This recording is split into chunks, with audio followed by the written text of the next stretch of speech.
Welcome back to the deep dive. Today we are diving into some really fascinating stuff, Kundalini energy. Oh, Have you yeah. heard much about this? I have. Yeah, it's really interesting stuff. We found this YouTube video from a spiritual teacher named Aaron Apke, and he's talking all about Kundalini awakenings, and he's actually having this conversation with someone who's had experiences with meditation and this energy. It's a great video. Yeah, should make for an interesting deep dive, right? Absolutely. Yeah. Huh? He blends ancient Eastern philosophy with modern neuroscience with personal anecdotes. Oh, wow, that's really cool. Oh. Okay. It's really fascinating. So, what is Kundalini energy? Can you give me, the Yeah, crash course on this? So Kundalini energy is this dormant energy that sits at the base of the spine, and it can be awakened or activated through certain spiritual practices, particularly anything that raises consciousness, like meditation, is a great way. And this is not a new concept. This has been around for a really long time. Oh, really? Yeah, we're talking like 5,000 years old.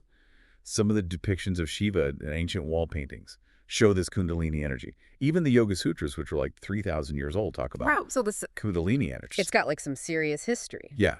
It's a very ancient concept. Okay, cool. So, I know a lot of people are familiar with the idea of meditation, but, for those who are not, what is it about meditation that helps access this Kundalini energy? Yeah, so the Yoga Sutras actually highlight ethical living and self-discipline as crucial parts of this process. And it seems like these practices really kind of prepare you for the kind of intense energy of Kundalini. But it's any practice that raises consciousness that can help activate this energy. So essentially like meditation. Okay. It allows for that expansion of consciousness that allows that Kundalini energy to rise. So it's like you need a solid foundation before you start building this skyscraper. Exactly. Yeah. You need a strong base for that energy to flow through. That makes total sense. And you had mentioned this idea of fleeting moments of bliss or oneness earlier. Do you think those are related to Kundalini energy at all? Potentially. Yeah. Yeah. It could be like glimpses into this energy. You think about it like your nervous system's like an engine, right? Okay. If you're living your life with a focus on just selfishness and greed, that doesn't require like a super high-powered engine. Right. But love and unity, these are like high-frequency states. It's like shifting into a higher gear. So your system needs to be kind of upgraded in order to be able to handle that type of energy. Okay, that makes sense. You need that power to be able to run that high frequency. Yeah, it's like you're trying to run a supercomputer on dial-up. It's just... Exactly. That- No, that you're guy. going to need to upgrade your system in order to Right. handle that kind of energy. Okay, that's a great analogy. So I have to admit, this whole Kundalini awakening thing, it sounds kind of daunting. What is that experience actually like? It can be pretty intense. Yeah. You're talking about a massive neurobiological shift. This is a Kundalini awakening. This potent energy flowing up the spine towards the brain down to the gut, and it's shifting your entire system to a higher frequency. So it's complete system reboot, Okay, but is it the same for everyone? Does everyone experience this in the same way? Not necessarily, no. Sometimes unhealed trauma or negative beliefs can surface during this process. Oh. It's like they're being brought to the surface in order to be healed. Oh, wow. Aaron calls this the dark night of the soul, where you're really confronting some of your deepest shadows. Okay, so hold on. If that's part of it, wouldn't it just be better to avoid a Kundalini awakening altogether? Who wants to deal with all that, surfacing of baggage? Yeah, that's a common concern, especially when you hear about people having really painful Kundalini awakenings. Yeah. It's like if your system isn't prepared for this massive surge of energy, Yeah. things can get kind of haywire. Right. Like imagine an overloaded circuit board. You're going to blow a fuse. Right. And the video talks about how sometimes people are actually misdiagnosed with mental illnesses Really? because Western medicine doesn't necessarily recognize what's happening. Wow. Okay. That's Yeah. a little unsettling, to be honest. Yeah. It could be a little bit disconcerting. But I think the fact that we're even talking about it, suggests that it's not just some fringe phenomenon anymore. There's a growing interest in Kundalini energy and spirituality in general. Why do you think that is? It is fascinating. Mm-hmm. Maybe it's a response to everything that's happening in the world. People are looking for deeper meaning. They're looking for ways to heal. They're looking for ways to contribute. Right. And maybe this inward search is leading them to this kind of exploration of spirituality. I can relate to that. I've been feeling that pull myself lately. Yeah. It's this yearning for something more than just the everyday Absolutely. grind. Yeah. Do you think this is all part of a larger shift in consciousness that's happening globally? Potentially, yeah. We're seeing a resurgence of interest in ancient wisdom traditions Mm. and practices like meditation and a desire for a deeper connection. It's Mm. like we're collectively waking up to something bigger than ourselves. Okay. Yeah. It's like when your energy shifts to like a higher frequency and you're embodying more love and unity, it's like that just radiates outward. Okay. So it's not just an internal thing. Right. It actually impacts the world around you. Exactly. It Yeah. impacts your interactions. It impacts the community you're part of, even the planet as a whole, you know? Yeah. Yeah. Okay, so it's like not just about personal transformation, but like contributing to a larger shift. Yeah, exactly. And that goes back to this idea of a global awakening. If more and more people are experiencing these Kundalini awakenings and embodying these higher frequencies, it's like a collective raising of consciousness.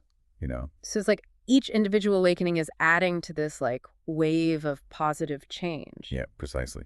Each act of kindness, each moment of connection, it all contributes to that collective energy. Mhm. And Aaron actually suggests that Kundalini energy is 5 times more potent than, 5 times. yeah, Ooh.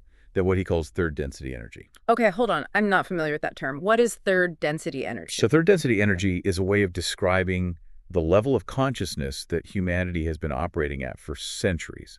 So it's a state where we often feel separate from each other and the universe, and there's the focus on the material world. Oh, It's very much like an ego-driven state. gotcha. So Kundalini awakenings help us move beyond that limited perspective. Yes, exactly. Okay. Imagine breaking free from those limitations and experiencing greater unity and interconnectedness. That's pretty profound. Wouldn't it be easier if everyone just had a Kundalini awakening? That's a great point. But even small shifts in consciousness, even like a slight increase in love and compassion, can have a significant impact. Oh, so we don't necessarily need like a massive global Kundalini awakening to like create positive change. Right, exactly. We can all contribute by just making conscious choices in our daily lives. Choosing kindness over judgment, choosing connection over isolation. Right.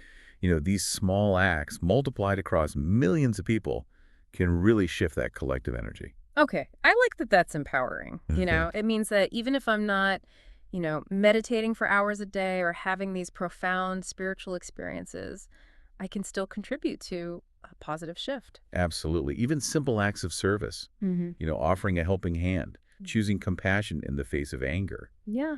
These are all expressions of that higher frequency. Okay, so how can we like prepare ourselves for this shift in consciousness, whether it's through a Kundalini awakening or simply making more conscious choices? Well, meditation is a great tool, as we talked about. It strengthens our connection to our inner selves, And helps. raise our awareness. Sure, but not everyone's into meditation. Are there other things that people can do? Of course. Yeah, practices like yoga and mindfulness and spending time in nature can be incredibly beneficial. Oh, okay. Yeah. Those sound a little bit more accessible. Yeah, for sure. So what do those practices like offer? They help us cultivate greater awareness of our bodies, our thoughts, and our emotions, which is crucial for navigating the potential challenges of the Kundalini awakening, or just simply living with greater intention.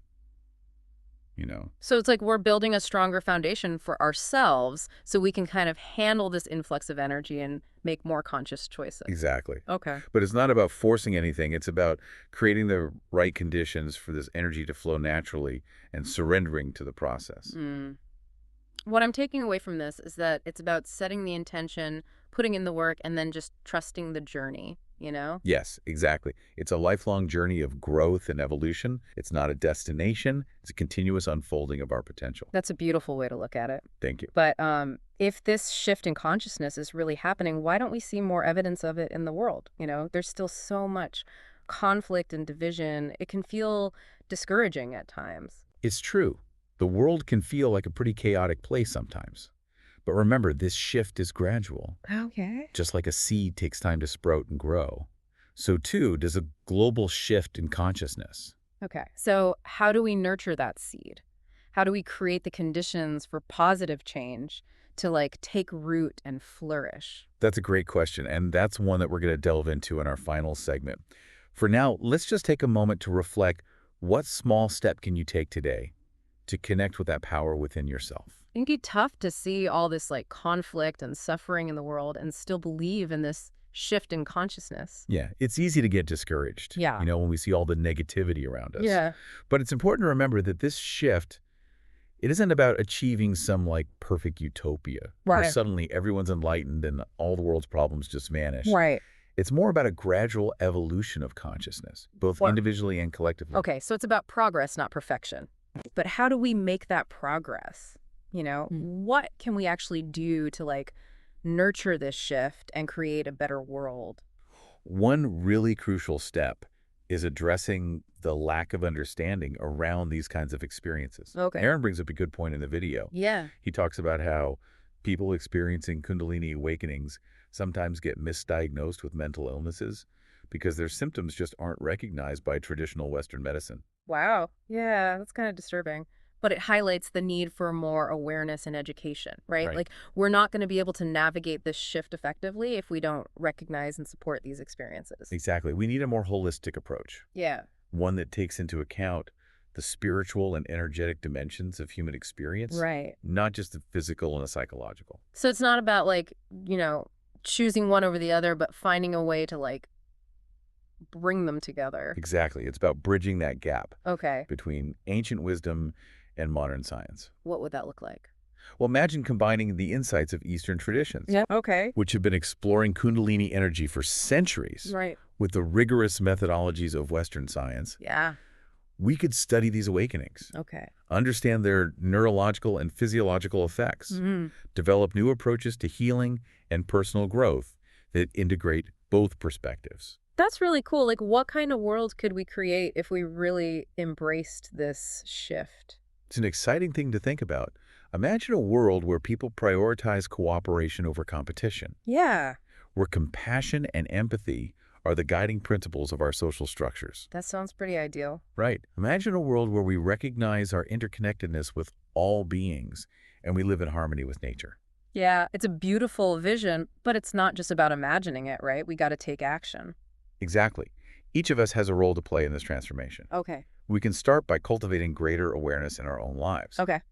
making conscious choices that align with love, compassion, and unity. Yeah. We can support organizations that are working to create a more just and sustainable world. Right. Speak out against injustice, advocate for positive change. So even small actions can make a difference. Absolutely. Every act of kindness, every moment of connection contributes to the collective shift. It's like we're all weaving this tapestry of consciousness, and each thread, no matter how small, adds to the beauty and the strength of the whole. That's a beautiful analogy. It really highlights how interconnected we all are. Yeah, we are. And as we kind of awaken to this truth, Yeah. as we tap into that infinite potential within ourselves, we become beacons of light, radiating this energy outward and inspiring others to do the same. This has been such an inspiring conversation. Oh, good. I'm glad. I'm leaving with a sense of hope and a renewed commitment to playing my part in this journey of transformation. That's fantastic to hear. And remember, the journey begins within. Yeah. Nurture your own consciousness. Explore those practices that help you connect with your inner wisdom and trust in the unfolding of your own unique potential. The world needs your light. Well, thank you for joining us on the Deep Dive. Until next time, keep exploring, keep growing, and keep shining your light.